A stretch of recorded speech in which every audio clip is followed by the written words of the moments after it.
কিয়ামতের দিন আল্লাহ রাব্বুল আলামিন সর্বপ্রথম বান্দাকে প্রশ্ন করবেন কি? বুখারী শরীফে এসেছে, আন আবি হুরায়রা রাদিয়াল্লাহু তাআলা قال سمعت رسول الله صلى الله عليه وسلم يقول انما يحاسب به العبد يوم القيامه من عمله صلاته। বুখারী শরীফের হাদিস।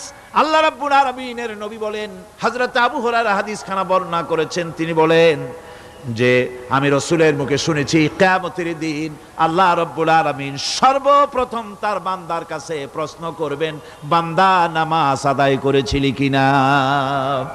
নামাজ সর্বপ্রথম প্রশ্ন। যেরকম সর্বপ্রথম প্রশ্নটা কি? নামাজ। এই নামাজ আপনার বাচ্চাদেরকে যখন 7 বছর বয়স হবে নামাজের হুকুম করবেন, 10 বছরে নামাজ না পড়লে প্রহার করতে বলা হয়েছে। নামাজের জন্য কড়াকড়ি করতে হবে। পুরুষ নারী মেয়েদের